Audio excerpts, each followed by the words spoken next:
Nous lisons les premiers livres de la Bible dans l'Ancien Testament.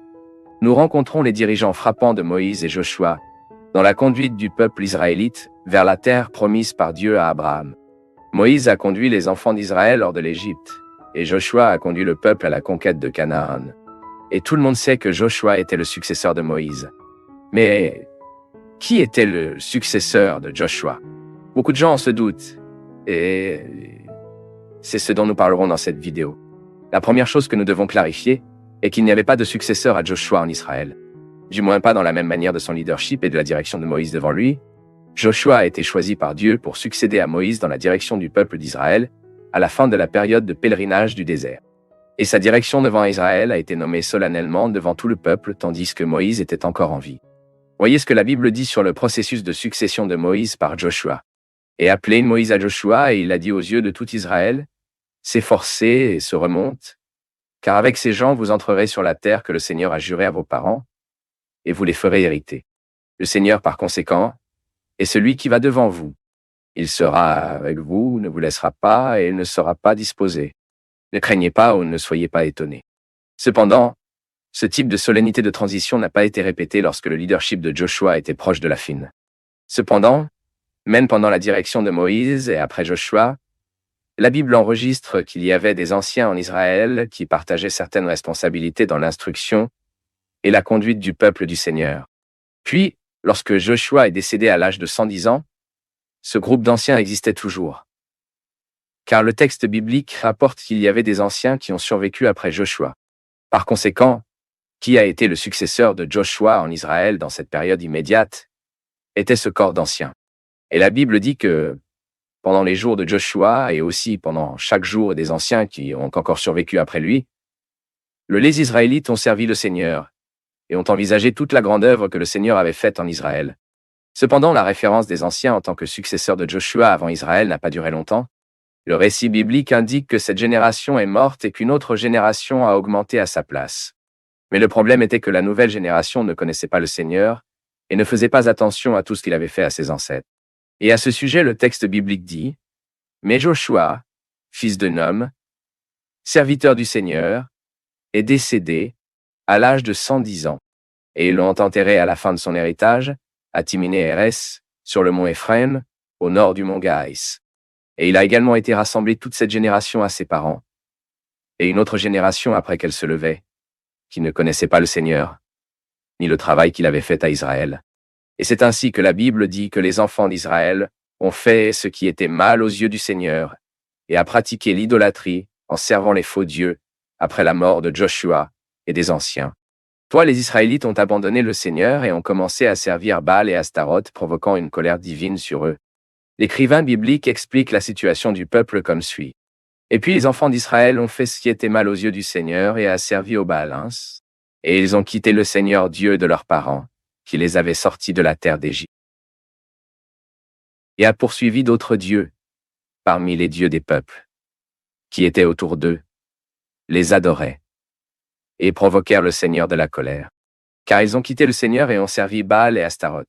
Par conséquent, la colère du Seigneur s'est allumée contre Israël et les a tendus dans la main des spoliateurs qui les ont dépouillés, et les ont tendus dans la main de leurs ennemis, et ne pouvaient plus résister devant leurs ennemis. Par conséquent, il est clair qu'en raison du péché d'Israël, Dieu a remis les gens entre les mains des nations étrangères. Ces nations ont repéré et dépouillé les Israélites. À cette époque, les enfants d'Israël ont beaucoup souffert, car partout où ils se trouvaient, la main du Seigneur était contre eux. Mais face à la fiction du peuple, le Seigneur a comparé et entendu le cri d'Israël. En réponse à cela, il a élevé des juges qui ont livré les Israélites des mains de ses oppresseurs. Et c'est en la personne du premier juge que la figure d'un successeur de Joshua est apparue dans le sens où il y avait un leader principal sur les tribus israéliennes. Cependant, comme cela a été dit, la direction des juges n'était pas exactement le même genre de leadership de Joshua. Même la direction des juges d'Israël semble avoir été plus fragmentée, ce qui signifie que certains juges n'ont pas conduit les Israélites en tant que peuple unifié dans une sorte de 12 tribus confédération, mais ont exercé leur leadership plus régional. En fait, de nombreux chercheurs pensent qu'il est possible que la période de direction de certains juges en Israël est dépassée. Il y a donc eu des périodes où plus d'un juge a dirigé le peuple d'Israël en même temps, mais dans différentes régions. En tout cas, Le premier juge, élevé par Dieu pour diriger le peuple israélite, était Othniel. Un parent de Caleb, probablement son frère cadet ou peut-être son neveu, parce que le terme hébreu qui parle de la parenté entre Caleb et Othniel permet ces deux possibilités. Et Othniel épousa toujours la fille de Caleb. Mais le temps des juges a également été marqué par un cycle de haut et de bas, d'obéissance et de désobéissance. Le Seigneur a soulevé des dirigeants qui ont libéré le peuple de l'oppression. Mais dès que ces dirigeants sont morts, le peuple est revenu à leur vie de péché, comme nous le lisons dans les Juges. Chapitre 2, entre les versets 18 et 23. Et en raison du péché de les gens du péché, le Seigneur a décidé de ne pas prendre du territoire promis aux enfants d'Israël les nations étrangères que Joshua n'avait pas encore conquises à sa mort. Et ces nations ont servi d'outils à travers lesquels Dieu approuvait en Israël. C'est-à-dire que ces peuples étrangers étaient des instruments de jugement entre la main de Dieu contre les Israélites.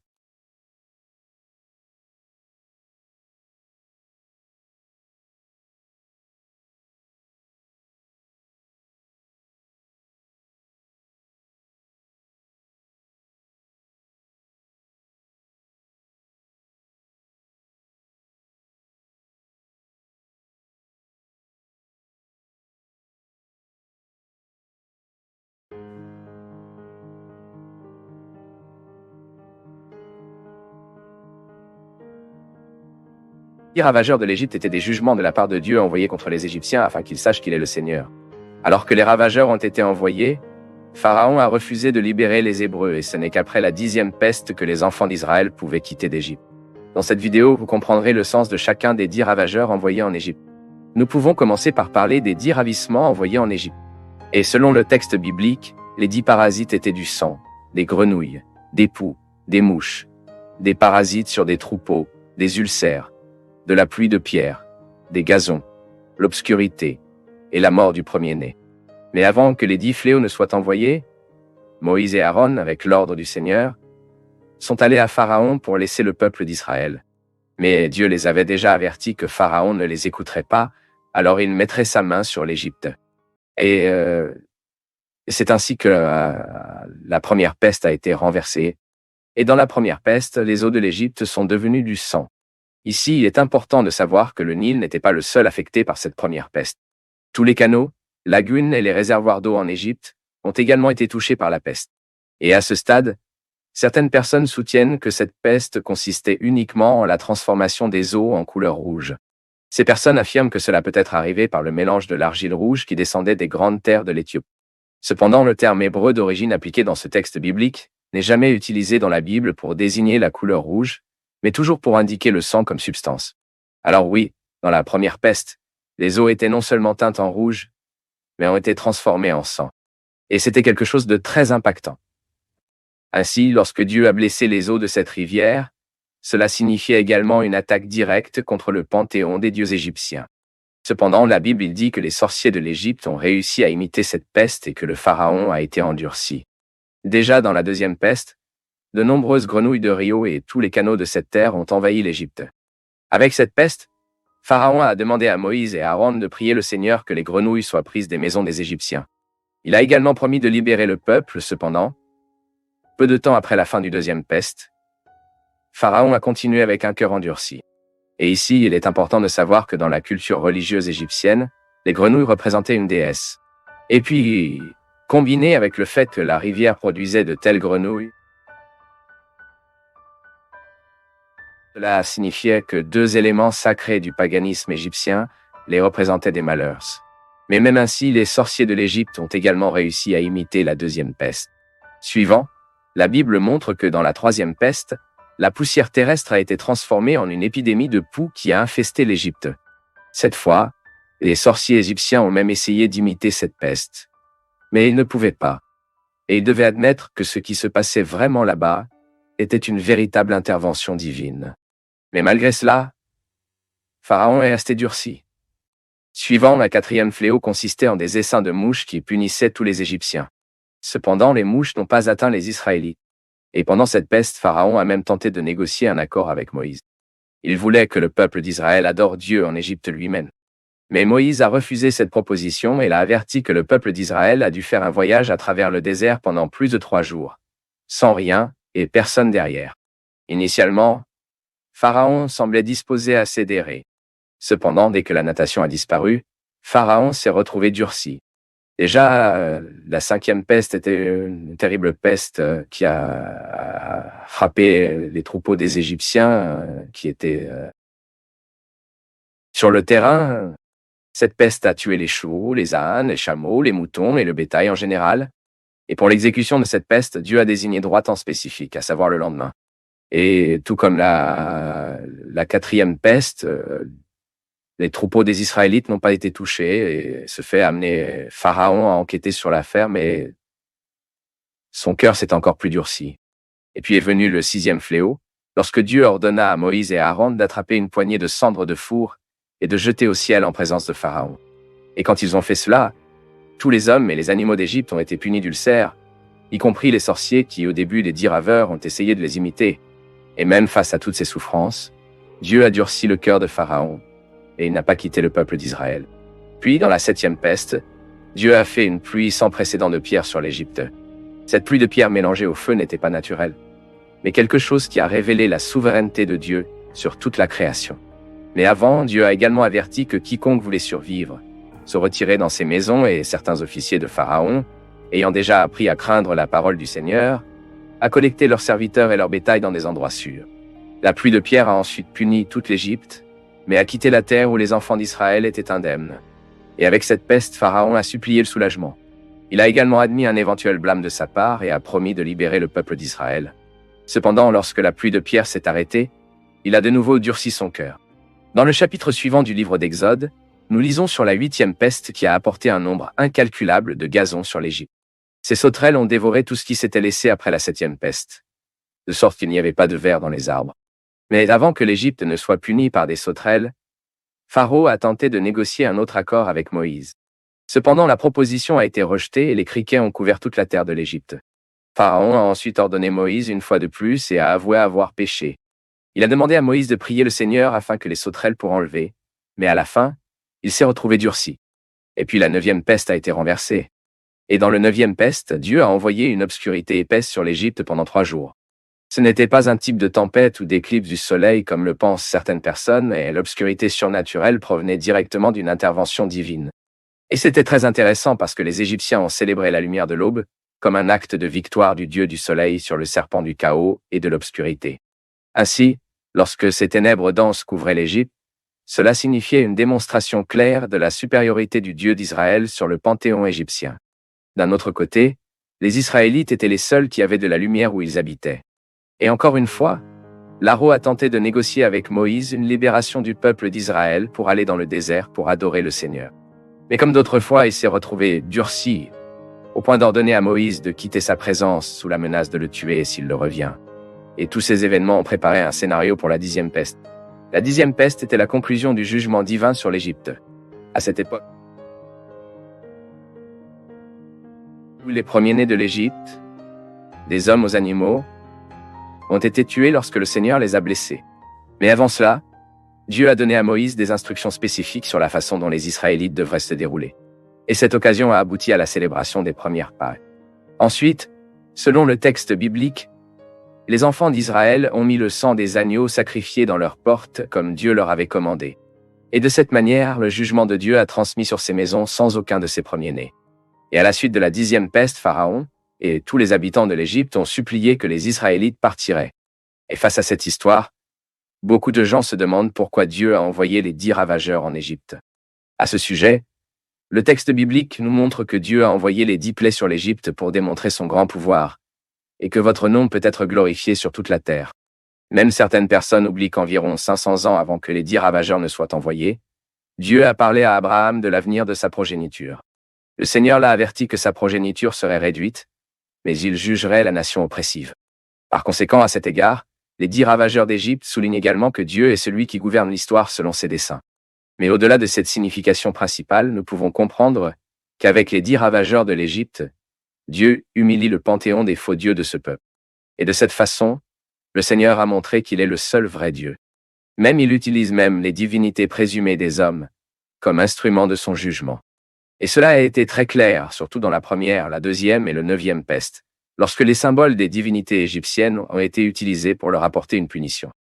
À travers les 10 ravageurs, le Seigneur a également montré que même que l'homme essaie d'imiter son pouvoir, il ne le fera jamais. Cela peut être vu à partir de la 3e peste, lorsque les sorciers n'ont plus pu les reproduire. Satan peut même faire ses miracles présumés, mais sa puissance ne peut jamais être comparée au pouvoir du Seigneur. Avec les 10 fléaux, Dieu a également montré qu'il avait des soins personnels pour ceux qu'il choisit. Surtout à partir de la 4e peste, nous pouvons voir l'accent qui est donné à l'état immunitaire des Israélites face à la punition divine. Les 10 plaies ont également montré que Dieu contrôle toute la nature. Il a transformé la poudre en poux, contrôlé car il voulait des essaims de mouches et de sauterelles, a versé une pluie de pierres et a également provoqué l'obscurité dense pour couvrir l'Égypte. Dans le déversement des 10 plaies, Dieu a également montré qu'il était le Seigneur sur toutes les maladies. Il a amené les ulcères à punir les Égyptiens et une peste à diminuer leurs troupeaux. Dans les 10 ravageurs, il y a encore une révélation très claire que Dieu est celui qui donne à l'homme l'entretien. Oui, le Dieu qui avait donné une abondance d'entretien à l'Égypte à l'époque de Joseph a également montré que sans sa miséricorde, ne peut même pas être maintenu. Les faux dieux des Égyptiens ne pouvaient pas débarrasser leurs troupeaux et les plantations lorsque Dieu a versé leur jugement sur eux. Et enfin, les 10 fléaux sur l'Égypte montrent que Dieu est celui qui a le contrôle de la vie et de la mort. Et cette vérité est devenue claire principalement dans la 10e peste, lorsque tous les premiers-nés égyptiens ont été tués, et que les premiers-nés hébreux ont été épargnés. Et avec cela, les 10 fléaux ont montré non seulement les Égyptiens, mais pour les Israélites eux-mêmes qui est le Dieu Tout-Puissant.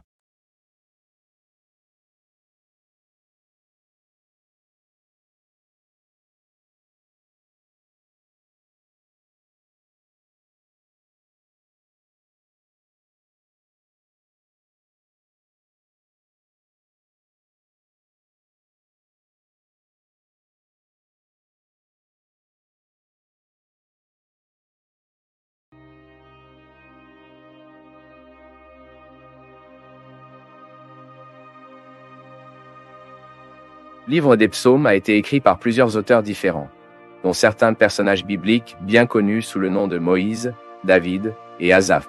Il existe également plusieurs psaumes composés d'auteurs inconnus.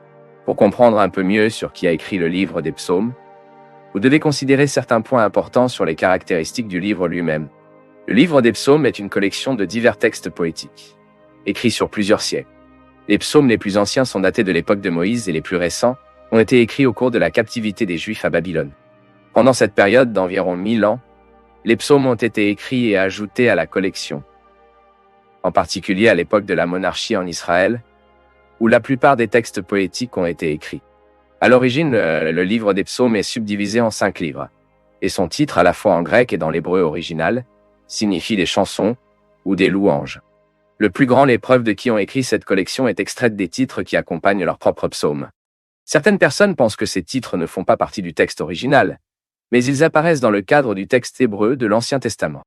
Ainsi, de tels titres ont été placés par les auteurs eux-mêmes, soit des marques utilisées par une très ancienne tradition. Quoi qu'il en soit, ils sont certainement dignes de confiance. Ainsi, certains psaumes fournissent suffisamment d'informations pour qu'il soit possible de déterminer son auteur. Il est vrai que de nombreux rédacteurs de psaumes sont inconnus, mais parmi ceux qui sont identifiés, nous avons Moïse. Moïse a composé le psaume 90, bien qu'il ne soit pas possible de savoir exactement quand il l'a fait. Quoi qu'il en soit, Moïse est le plus ancien écrivain du livre des psaumes. King David est l'auteur qui ressemble au plus grand nombre de psaumes qui lui sont attribués, au moins 73 psaumes.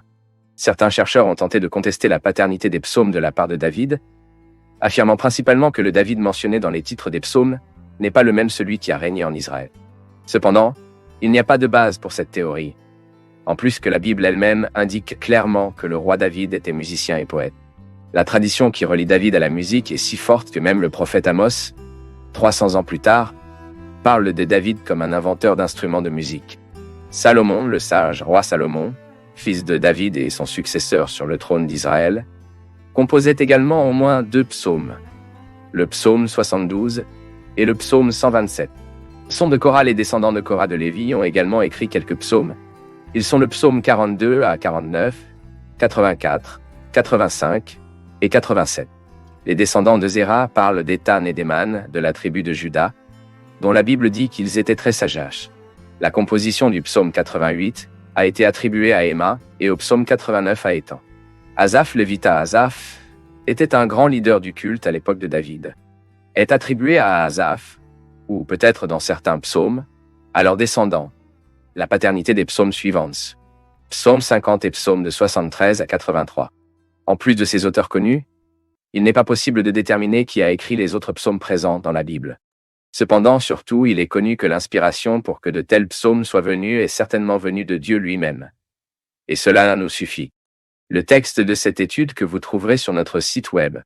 Le lien est dans la description de la vidéo. Sur notre site web, vous pourrez accéder aux biographies de nombreux personnages bibliques, ainsi que des centaines d'autres études de divers sujets. Profitez également de l'occasion pour télécharger notre application officielle gratuitement et recevoir toutes nos études sur votre téléphone mobile.